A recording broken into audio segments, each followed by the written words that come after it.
Pagbati po mga kababayan, patuloy po kayong nakikinig sa Tinig ng Karunungan. May ilang araw din po tayong hindi nakapagtalakay sa channel na ito. Na-miss ko po kayo mga kababayan. Kaya ito, magbibigay po tayo ng reaksyon at ng komentaryo dito po sa paksa na akin pong ibabahagi po sa inyo. Noong November 30 po mga kababayan, ay nagkaroon din po ang iba nating mga kababayan ng pagkilos.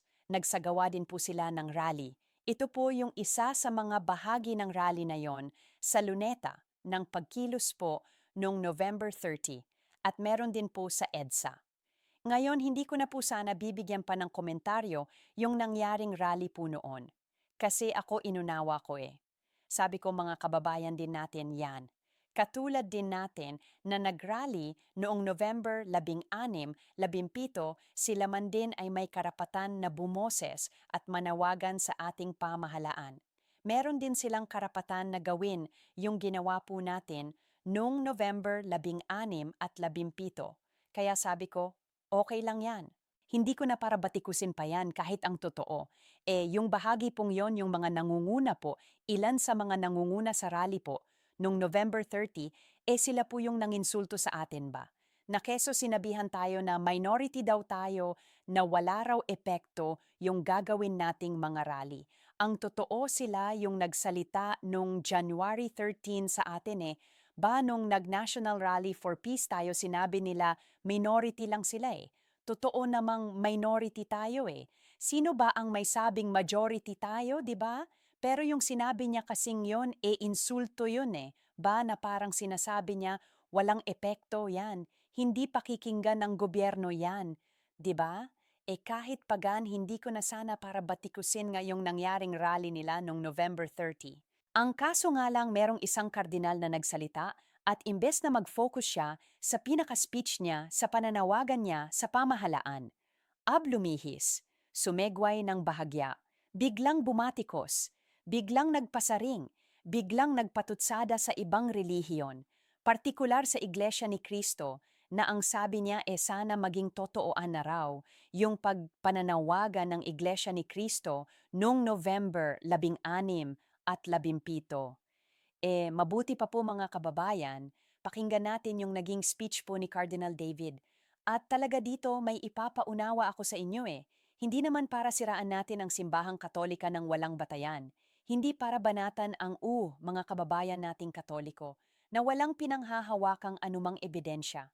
Ang ating ngayon ipapaliwanag ko at ipapapansin ko yung pagkakamali ng pari po na ito, ng kardinal po na ito. O ito po makikita nyo sa screen, panoorin natin ng sabay-sabay.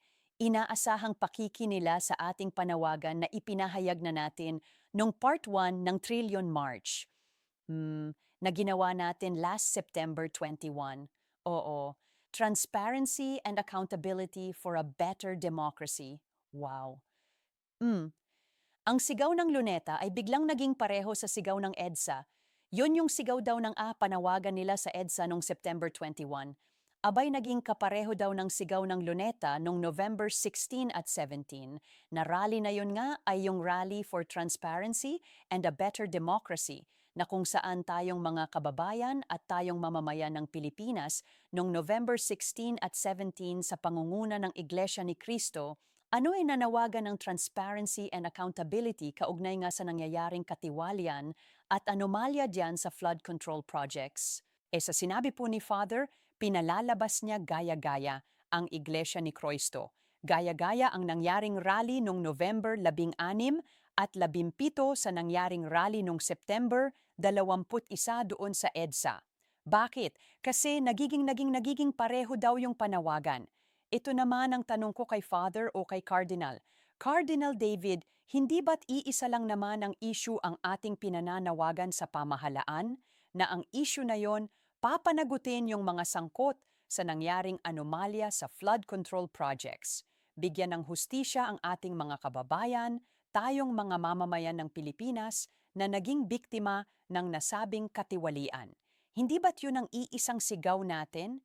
Ano pang inasahan mo na magiging panawagan ng mga nagrally noong November 16 at 17 kung iisa lang naman tayo ng pinapanawagan? Abay magtaka ka kung iba yung pinanawagan nung November 16 at 17, tapos iisang issue lang pala yung iniya natin. Kaya huwag mong palabasin na parang ginaya kayo nung September 21 rally sa EDSA. Ginaya kayo nung mga nasa November 16 at 17. Hindi po ginaya. Talagang yun ang tamang panawagan lang. Talagang yun ang eksaktong dapat na maging panawagan, mensahe ng mga kababayan ng magamamayan ng Pilipinas para sa gobyerno. Sapagkat iisa nga lang yung issue na ating inia-address sa gobyerno.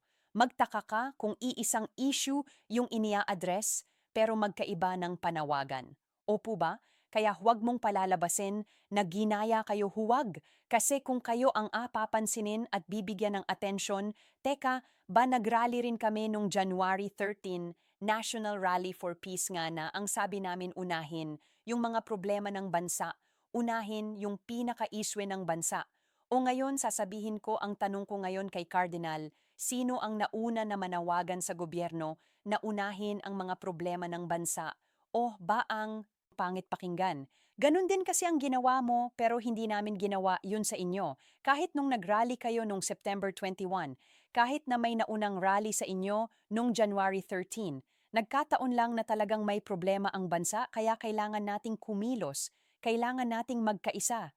Okay na sana eh. Hindi na nga kayo binabatikos eh. Hindi na nga namin kayo para batikusin dyan kahit kayo ang unang ng insulto sa amin nung January 13. Ang kaso ito na naman kayo. Gumagawa na naman kayo ng ingay. Nagpapatutsada na naman kayo. Nagpapasaring na naman kayo. Kaya wala kaming magagawa kundi ilantad kayo yung mga pagkakamali ng unawa po ninyo. E pagpasensyahan mo na nagkamali ka eh.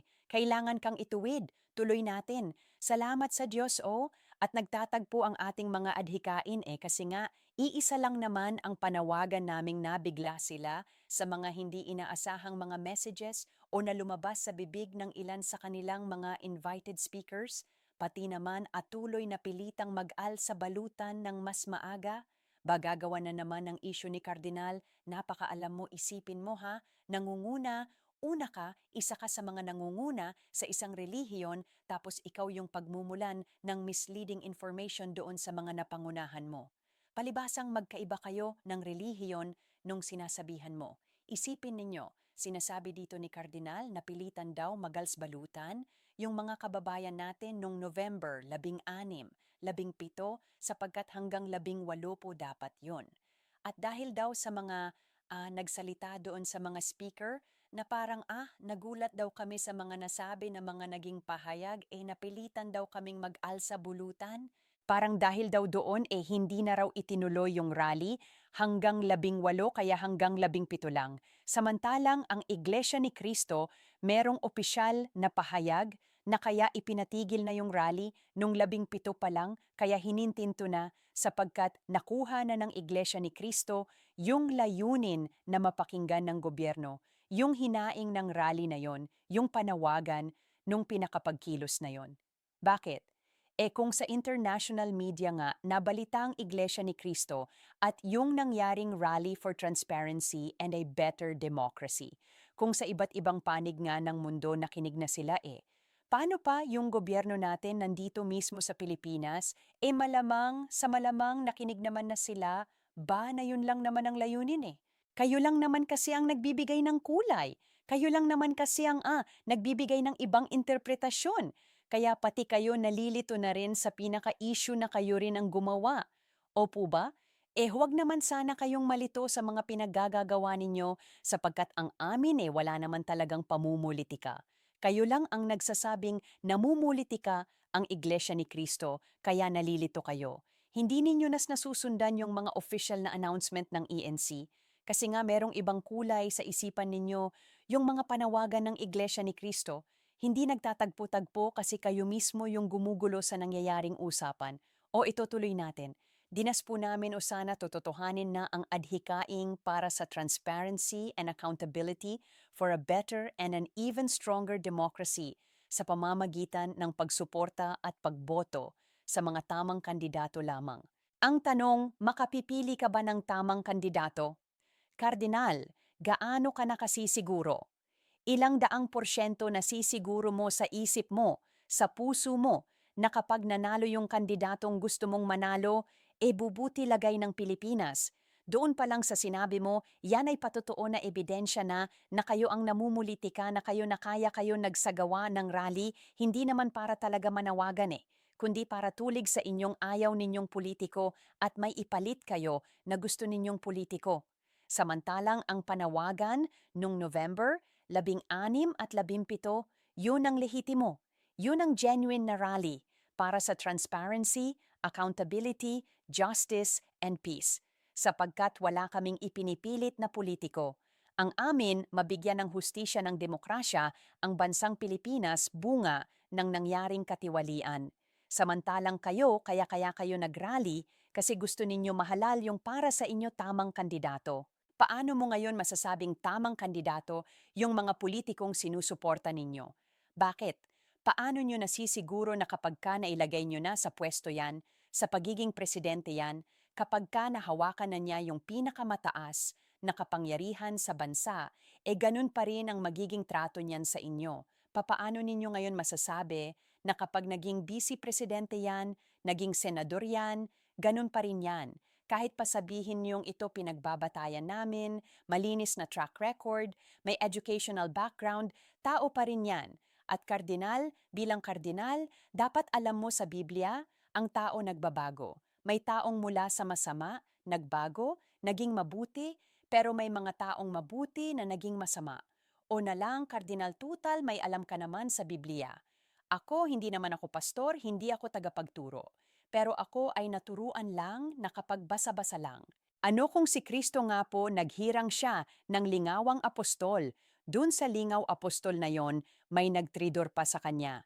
Malamang sa malamang mga kababayan, sa ugaling ipinakita ni Kardinal sa kanyang pananalita. Kung nasa panahon siya ni Kristo, sisisihin niya pa si Kristo. Ikaw kasi, Panginoon, hinirang mo pa yang si Judas para maging apostol o ayan tuloy tinador ka. Ano lang ang gusto kong ipaunawa mga kababayan, wala na sanang sisihan pa. Kung ang ating Panginoong Hesuristo nga na perpektong tao na hinudas pa, tinriyor pa, tayo pa kaya? Tayo'y nagtiwala lang din. Tayo ay nangawak lang din doon sa mga sinabi nila sa ipinangako nila. Wala rin niyang iniwan doon sa pinangakuan ka ng boyfriend mo, ng girlfriend mo. Pag pinakasalan mo ako, bibigyan kita ng magandang buhay, pero nung kinasal na kayo, katagalan wala na. Pinariwaraan ka na, pinabayaan ka na. Isisisi mo pa rin ba yon kung kani-kanino? Hindi ka ba mananawagan na lang? At o pa Kardinal Total, sabi mo sana maging totooan na yung transparency na ipinapanawagan ng iglesia sa pamamagitan ng pagboto ng tamang kandidato. O ito lang gusto ko ipapansin sa inyo, ito mga kababayan ha? Yan o. Sa impormasyon na to na nakita natin itong Bakawan Chapel sa Romblon ay dinonate po ni Zaldico at ni Curly Discaya. Yang si Zaldico pati ang mga Discaya sila po yung isa sa mga sangkot dito sa katiwalian. Sasabihin ba ni Father na kasing Bakawan Chapel tatanga-tanga yung miyembro diyan at nangunguna diyan Bakit pa kasi tinanggap yung donasyon na yan Father Cardinal, malay ba naman nila? Malay ba naman nila kung yan palang si Zaldo, pati si Diskaya yung pinandonate dyan sa chapel na yan galing pala sa nakaw? Hindi ba't yung pari na nakatalaga dyan, yung parokyano dyan, yung mga katoliko dyan sa Bakawan Chapel na yan? Ba't nagtiwala lang din kay Zaldo, pati kay Curly Diskaya? Or sasabihin mo ba sa susunod, mga taga-Bakakawan, mga taga-Romblon, huwag kasi kayong tatanggap ng anumang donasyon. Sa mga politiko na hindi nyo naman sigurado, doon lang kayo tatanggap sa mga malinis na politiko. Ang bihira ka. May malinis bang politiko? Na to? O ito pa, pick-up car o simbahan sa Bulacan, isinauli ang pick-up donation ni Alcantara. O buti pa yan nagsauli ba? Kasi alam ng mga nasa simbahan sa Bulacan na galing sa Nakaw, yang pick-up donation pala na yan Alcantara. Sorry na natin yan. Bakit mo ngayon tutuliksain ang rally ng Iglesia ni Cristo na sasabihin ng mga kaatoliko mo, ibinoto nyo yan? Magdusa kayo dyan tapos magre-rally-rally kayo, ginawan na nga ng kalokohan ng bansang to, hindi pakikilos. Hindi ba yun nga ang tamang gawin sapagkat binoto natin yan ba 31 milyon ang bumoto diyan at sinasabi niyo 2% lang ang Iglesia ni Cristo o kung yung natitirang porsyento ialis niyo na. Yung 2% ng mga iglesia ni Kristoong. Kung yung natitirang porsyento-porsyento na yon may karapatang mag-rally, bakit ang iglesia ni Kristo walang karapatan tinutulig sa inyo? Bakit kasi kasama ninyo sa relihiyon? Yung natitirang porsyento na, yon selective kayo. Pagka ganyan, selective kayo. Kaya malingming mito ni Cardinal, napaka-selective lang nung mga ipinapahayag mo. Imbes na mag-focus ka na lang sa pananawagan, sa pamahalaan, sa gobyerno, pinapatadahan mo pa yung Iglesia ni Cristo. Bakit? Anong agenda mo? Gagamitin mo pa yung rally na para sa pamahalaan, para sa ano? Pambihira ka naman, sisiraan mo pa Iglesia ni Cristo ikaw rin ang asablay. Puba yung rally nga ninyo nung ito, pakinggan ninyo itong balita na to. Mga kababayan, sandaling balita lang ito sa sinasabing protest fatigue. May iba pang posibleng dahilan kung bakit kakaunti ang lumabas sa kalsada. Magkaiba raw kasi ang layunin ng protesta sa Luneta at ng rally sa EDSA yan bukod sa sinasabing protest, pag may iba pang posibleng dahilan kung bakit kakaunti ang lumabas sa kalsada. Magkaiba raw kasi ang layunin ng protesta sa Luneta at ng rally sa EDSA. Yan o. Bakardinal, bago ka manawagan sa Iglesia ni Cristo sa ibang relihiyon, bakit hindi ka muna manawagan sa kapwa mo Katoliko na magkaisa tayo ng panawagan, magkaisa tayo ng layunin? Abay, magkaiba po pala yung panawagan ng EDSA, pati nung mga nasa Luneta nung Nobyembre 30. Iisang date lang pero magkaiba ang layunin. Oh, asikusuhin mo muna yung simbahan mo, asikasuhin mo muna yung mga kaanib diyan sa relihiyon nyo. Kung diyan nga sa simbahan mo wala kang visa sa mga kaanib mo, sa mga nasasakupan mo, may gana ka pa, may lakas ka pang ng loob na manawagan sa ibang relihiyon. Anong kredibilidad mo para pakinggan ka kung yung kapwa mo nasasakupan mo, hindi nakikinig sao, hindi mo maorganisa? Watak-watak po ba? Kaya mali-maling yung naging panawagan dyan ni Cardinal. Sana nag-focus na lang, di ba? Sana yung attention mo, yung panawagan mo, purely doon mo na lang ipinanawagan sa gobyerno. Hindi yung magpapatutsada ka pa Kaya yun din ng maraming butas. Tapos ang Iglesia ni Cristo pilit yung hinahanapan ng butas, hindi makatwiran. Yung mga kababayan, bago tayo magtapos pala, ano baka napapansin ninyo? Ibang outfit natin ngayon, parang maraming makakapansin sa inyo. Oo nga no, hindi na yung paulit-ulit na polo shirt ni Tinig ng Karunungan Yung polo shirt ko po, marami po yon. Sadyang dinamihan ko na yung pagbili. Kaya pare-pareho lang halos yung disenyo ng suot ko sa mga vlog ko. Kasi nga ayoko ng paiba-iba suot para uniform ika nga Ngayon mga kababayan, itong suot ko po ngayon, barong ito, na galing po sa Gilbertos. Kami po ay naimbitahan. Ito papakita ko po sa inyo mga kababayan ha. Yan, kami po ay naimbitahan sa opening po ng Gilbertos Barong Shop dyan sa Taguig. Napakarami pong magagandang barong dyan. Napakamaganda ng quality po. Hindi ako nagsisales talk to talk ako masisira ako sa inyo kapag sinabi kong magandang quality tapos yun pala hindi. Sadyang maganda ang kalidad, kaya inaccept ko rin itong invitation nila. Eto kita nyo yung kwelyo na yan matigas-tigas yan. Pinapakita ko dyan yung magandang kalidad ng Gilbertos. Ayan tigas ang kwel niyan. Maraming design nyo, maraming kulay. Barong salamat po ng marami. Sponsor, may pangyaring na tayo? Ayos? Ayos? Ano? Ayan kami? Yan? Yan ang mga naimbitahan na kasama kong vlogger. Si Kuya Genesis Gomez, yung gumanap na Guerrero sa Guerrero Trilogy, andyan din po. Ayan, maraming salamat po Gilbertos Barong ha, napakaganda ng kalidad, napakaganda ng buruda. O sa mga kababayan po natin, may malapit na po tayong okasyon lalo sa mga kapatid dyan sa Iglesia ni Cristo. Baka naghahanap kayo ng gagamitin nyo para sa natatanging okasyon na yon. Ito po yung page ng Gilbertos Barong. Ayan po, dyan nyo po sila pwedeng ma-message sa kanilang official page. Meron po sila, as of now, 13,000 following or followers Pwede po kayong mag-message sa kanila. Kunin nyo yung contacts nila. Nagde-deliver din po sila. At pwede po kayong magpa-customize kung hindi kami nagkakamali. Para naman sa kanilang physical store, nandyan po yan sa Ususan, Taguig. Malapit po sa lokal ng Ususan sa may number 4, General Luna Street, Ususan, Taguig City. Pwede po kayong pumunta dyan mga kapatid.